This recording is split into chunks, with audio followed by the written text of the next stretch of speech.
अस्सलाम वालेकुम व्यूअर्स, अगर आपने नेट मीटिंग करवा रखी है और फिर भी आपका वावडा का बिल बहुत ज्यादा आता है और आपको नेट मीटिंग से कोई खास फायदा नहीं हो रहा, तो आपको चंद एक चीजें चेक कर लेनी चाहिए। मैंने अक्सर जगहों पे जाकर देखा है, उनमें कई फॉल्ट्स मुझे नजर आए हैं फील्ड में, तो मैं आपसे शेयर करना चाहता हूँ। सबसे पहली जो चीज है वो ये है कि आपने सोलर पैनल्स की कैपेसिटी चेक करनी है कि आपके सोलर पैनल्स कितने वाट के हैं। फिर आपने उनको टोटल करने के बाद उनको आपने 70 या 80% से मल्टीप्लाई करके निकालना है कि आपको 70 से 80% तक सोलर पावर की आउटपुट पावर मिल रही है या नहीं मिल रही। अगर आपको इतनी पावर नहीं मिल रही तो फिर आपने कुछ स्टेप्स हैं उन पे आपने अमल करते हुए अपनी ये चीजें चेक करनी है जो मैं आपको बताने लगा हूं। तो सबसे पहली जो चीज आपने चेक करनी है वो ये कि आपने अपने सोलर पैनल्स का टिल्ट एंगल चेक कर लेना है। क्या आपके सोलर पैनल्स का टिल्ट एंगल सेम है, क्या वो सेम डायरेक्शन में है और उनका जो एंगल है टिल्ट वो भी सेम है। अगर ये चीजें भी ठीक हैं तो फिर आपने सोलर पैनल से लेकर इन्वर्टर तक का जो डिस्टेंस बनता है उसको देखना है कि वो कहीं बहुत ज्यादा तो नहीं। कुछ लोगों ने सोलर पैनल्स थर्ड या फिर फोर्थ फ्लोर के ऊपर लगाए हुए होते हैं जिसकी वजह से पूरी पावर नीचे तक नहीं आती। तो अगर आपका 15-20 फुट या 30 फुट से ज्यादा डिस्टेंस बनता है तो आपको चाहिए कि अपनी जो केबल है उसको डबल साइज का कर लें।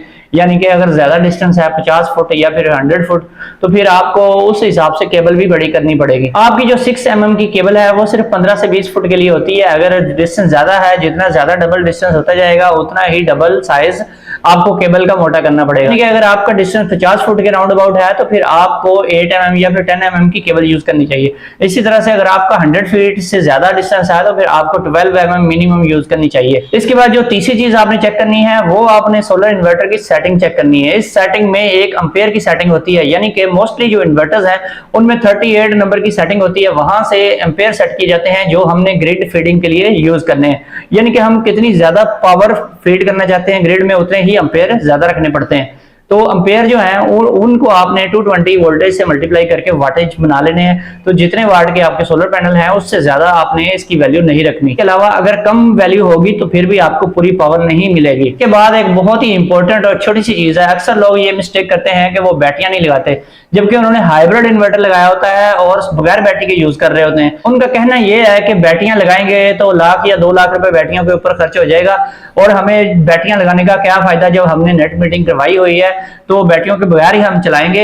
वही हम जो इन्वेस्टमेंट है वो हम सोलर पैनल्स पे करेंगे और तो हमें ज्यादा बेनिफिट मिलेगा। ऐसा हरगिज नहीं है। आपको अपने हाइब्रिड इन्वर्टर के साथ बैटरियां लाजमी लगानी चाहिए। चाहे आप छोटे साइज की बैटरियां ही लेकर लगा लें, जो 15 प्लेट की बैटरी होती है वो बैटरियां ही लेकर लगा लें।